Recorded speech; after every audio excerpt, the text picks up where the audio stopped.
Welcome back to another episode. It's 5:40.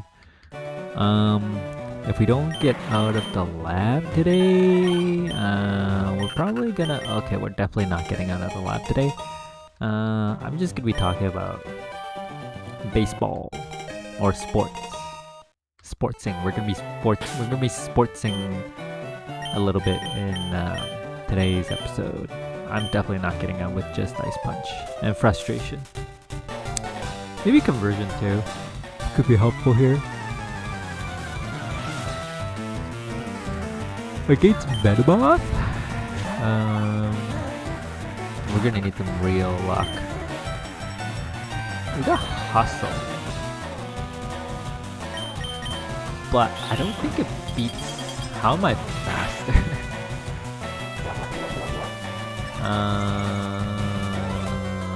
Okay. Well, I mean, I guess it's frustration because we have Hustle. It does about the same as Ice Punch. Okay, we're dead anyway. It's 5:41. So yeah, I'm gonna talk about my favorite sport. At least it still is at the very moment. Interesting mixed attacker. But yeah, I'm gonna talk about my favorite sport, baseball. So some interesting changes in the spring training right now. I haven't read up on all the rules and how they plan to play it out, but right at the very least right now, they're testing out a new ABS system which allows players to challenge the umpire's call for strikes and balls. And why this is interesting is because never has there been a time where players have been allowed to let me see blast point. We have a recharge turn, so let's not do that. Maybe weather ball first. Never has there been a time in the history of the game where players could challenge the umpire in any way, shape, or form, as far as I know anyway. Like, the moment you challenge an umpire, you show any emotion, you're probably gonna get ejected. Or something terrible will happen to you. Holy cow, this Whalmer is really annoying. I will do no damage for a long time. Am I just gonna... Ooh, okay, still alive. So now that this ABS system exists, it seems as of right now there is no limit. And again, I haven't read up on the rules, so there might actually be a limit, which would make a whole lot of sense. But yeah, like, there's no current limit I can see where... Did I just get out? Whoa! I thought I was doomed for sure. Somehow Rollout was able to win it? That's so crazy. Spit up? I don't think we use spit up because I don't think we have stockpile. Yeah, I don't think we can use this.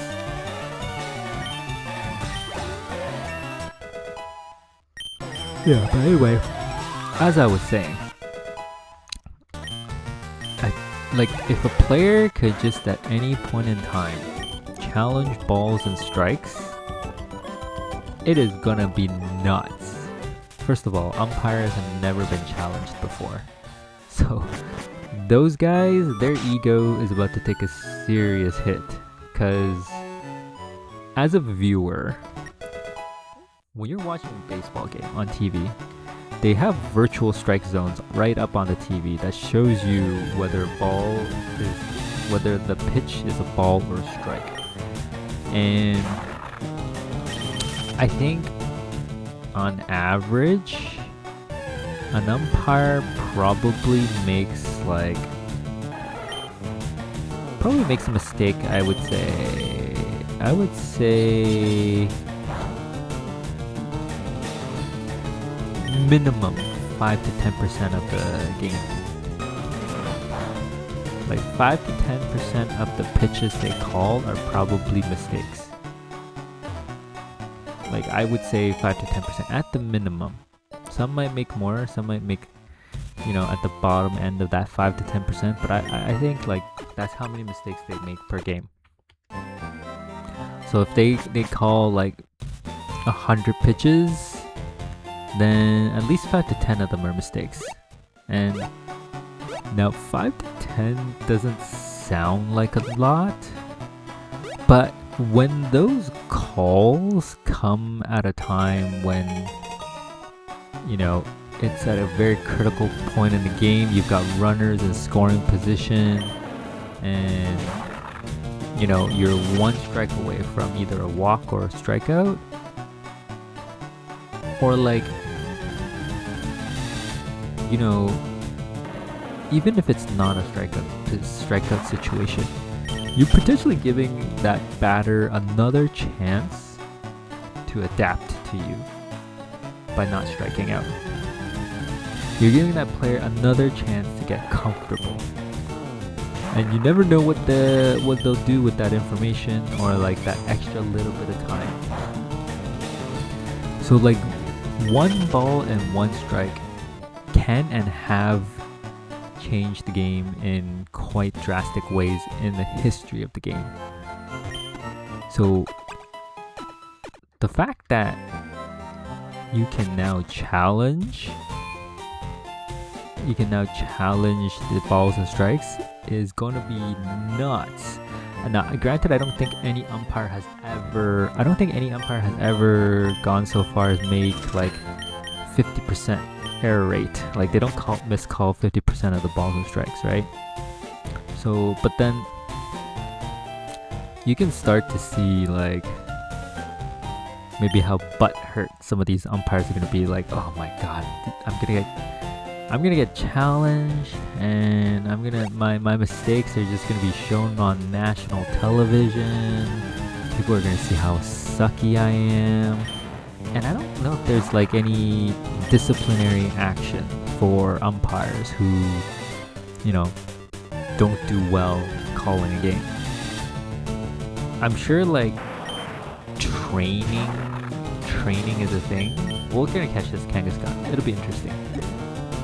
I'm sure training and, you know, regular reviews of your own like performance is a thing, but I don't know if like there's ever been a time where an umpire has been so bad, which there have been, to the point where, you know, disciplinary action has occurred and something happens to an umpire. I don't think I've ever seen that happen before. I have one move. Okay. We'll probably have to pivot again. But imagine, right? Like you gone through your entire career as an umpire, calling balls and strikes, and making mistakes for better or for worse, or for, you know, you've been paid to, you know, throw a game. Imagine how bad that would be if you were suddenly put on like blast every single game. Like you just miscalling every like so often. Maybe once an inning you're being told that you made a wrong call. Like that hurts, man.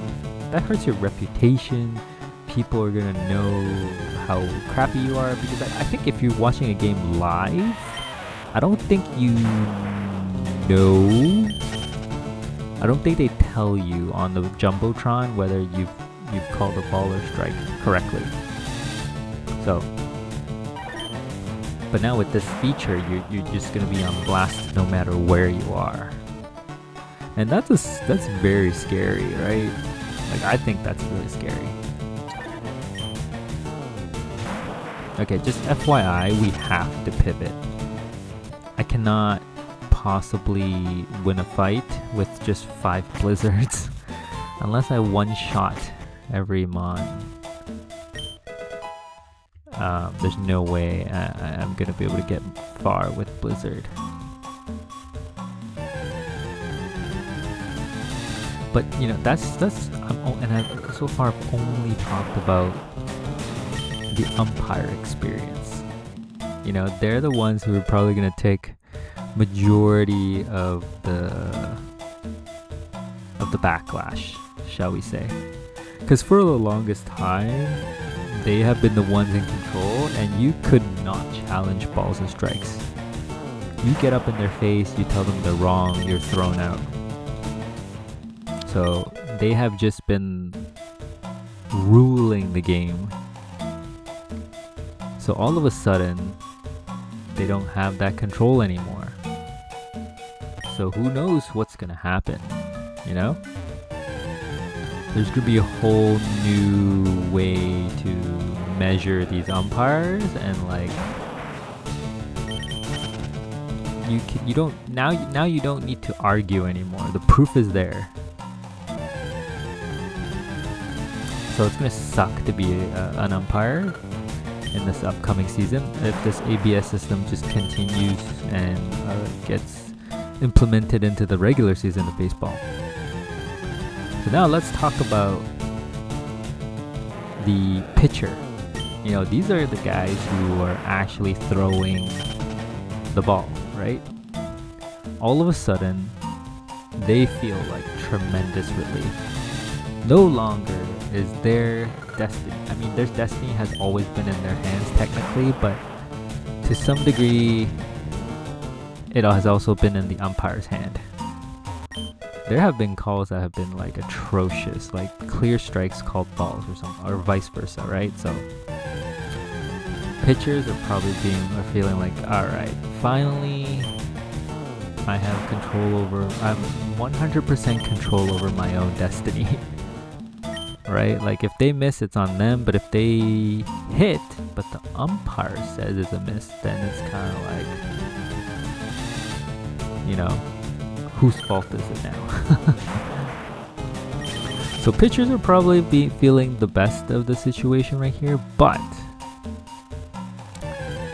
the one interesting thing about this is that pitchers are not always right, obviously. Sometimes they might be a little bit biased or a little bit in the heat of the moment.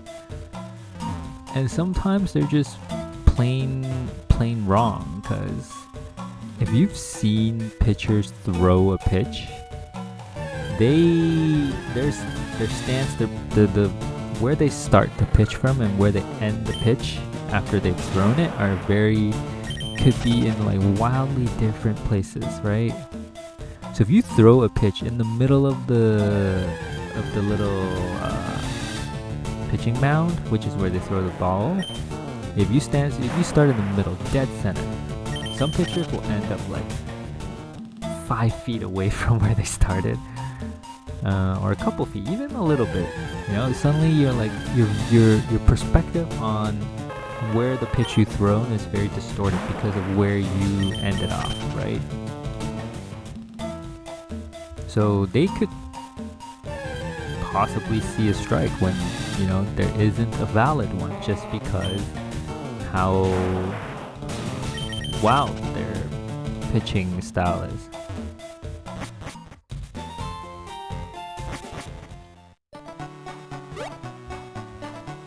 Man, I'm getting a lot of time to talk about this. So that's the pitcher's I guess like perspective on this, right? I don't know if the bench or the coach or the bench can do this type of challenge. They probably could. I don't see why not.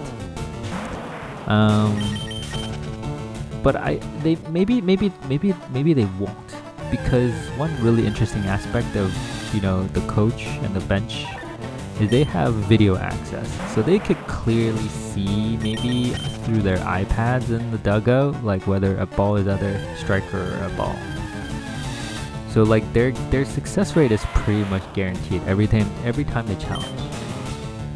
So if that's the case, like there's almost no point in having an umpire, right? Like they could just go to the video and make sure it's correct every single time. So I actually again, I haven't read up on the rules, but I actually think they probably won't be allowed to challenge balls and strikes. So let's just assume that to be true. So then we don't need to talk about them really, right? Next we move to the batter. The batter is also an interesting position. Historically, they do get pretty angry, of course, when they get called out on strikes. When they strongly feel like not. And some batters have really good eye, right? So when that happens, they might do something. So when they get a missed call, they might do something very like bizarre and piss off the umpire and get thrown out.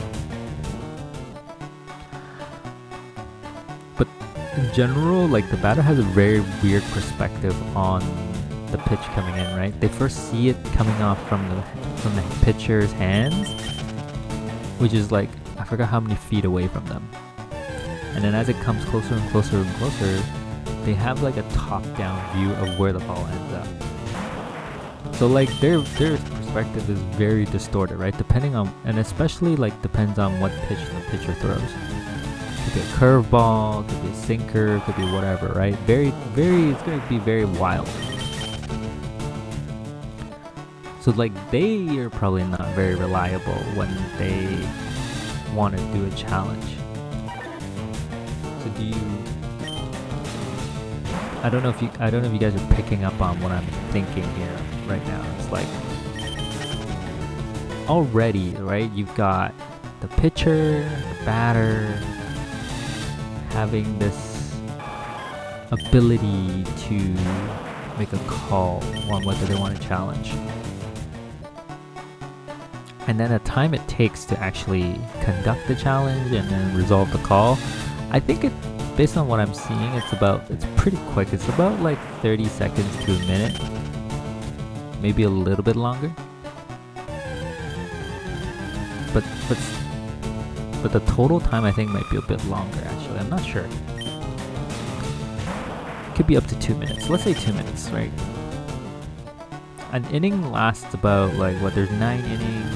Game's about 3 hours. So that's what? 3 hours is 180 minutes. So it's about 20 minutes per inning, right? Now you suddenly you could potentially challenge up to many times, right? So that could balloon an inning up to like maybe even double it. If the umpire is just really bad. So you got two people who are constantly thinking, should I challenge the pitcher and the batter? Now we talk about the most interesting position of all, the catcher. He's got front row seats to the ball. Theoretically, he is supposed to have the best seat in the house to see and judge whether this ball is actually a strike or a wild pitch or a ball, whatever, right? Like he should be right pretty darn close to 100% of the time. Like he's the one that's setting up the pitch, calling the pitch, and ultimately catching the pitch. So he basically has the best perspective, I guess, on whether the ball that they caught is going to be a strike or a ball. So he's gonna be like the one where if he challenges, I would say like 90% of the time he should be correct, right? Sometimes catchers will stand off the plate a little bit, like to the side, because they're obviously gonna call for a non-strike. And sometimes they might just be like kneeling, crouching, whatever, right? They could potentially put themselves in a spot where it's not like a clear-cut strike or ball. But otherwise, they should be fine. Where it gets the most fun and interesting as a viewer perspective is if the catcher disagrees with the pitcher, which I think has happened already in in one of the spring training games. The catcher didn't outright like deny the pitcher's ability to challenge, but I think like the catcher just didn't want to do it. You could see it. But the pitcher's like, I'm challenging, like it's clearly a strike. Obviously it was wrong, but you're gonna get a lot of funny interactions, I think, where clearly one party feels very differently than the other.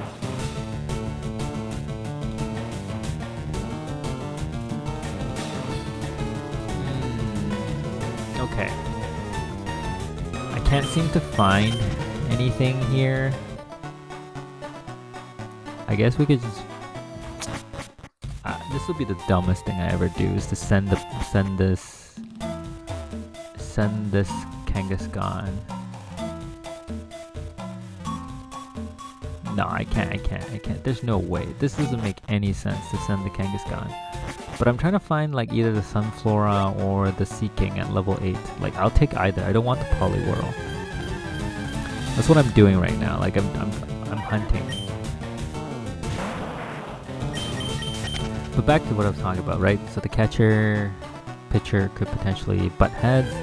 So you got these three players who all have a mind of their own, who are all kind of, obviously the pitcher and the catcher are working for the same team, but in some instances they might not be working with each other. So you got three people constantly thinking like, alright, is this in my favor or is this not? And then at some point one of them might challenge or not.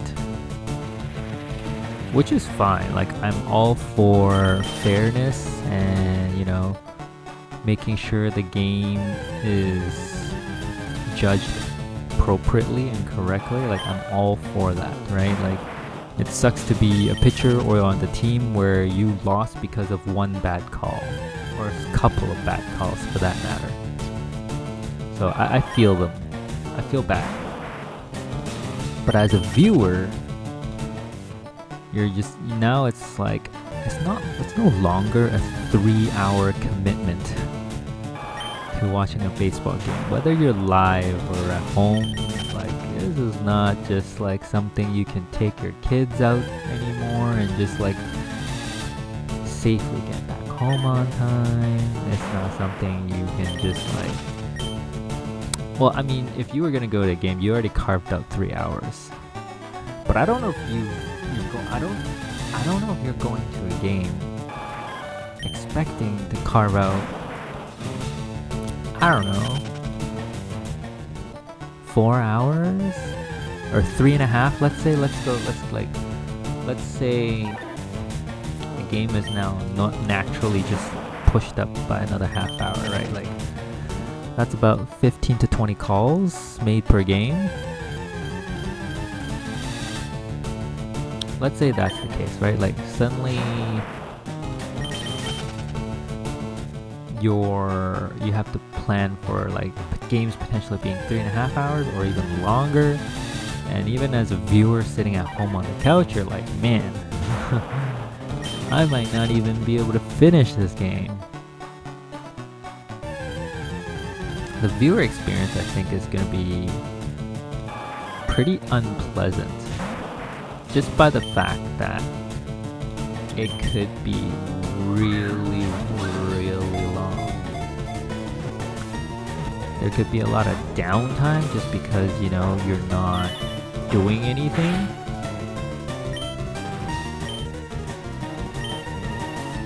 I think the first couple of times it's going to be exciting to see the system in place. And then as the game goes on and on and on and on, like especially if the calls are wrong or if they're emotion based, the viewer experience is just going to be terrible. And then on the flip side, if there's just a lot of calls that are being called correctly, you're going to start feeling like, well, why isn't this just like automated? Right? Like, why do I need an umpire if like he's gonna make so many bad calls? You know what I mean? You know what I mean, right? Okay, this Sea King is actually doable. Okay. Well, I mean, unfortunately, like, that took forever. So I'm gonna probably call it a night, and I'll see you guys in the next episode. But that's the end of my baseball rant, okay? Games are gonna be longer, and people are gonna start questioning where the game is gonna go. Alright? Have a good night. See you in the next episode.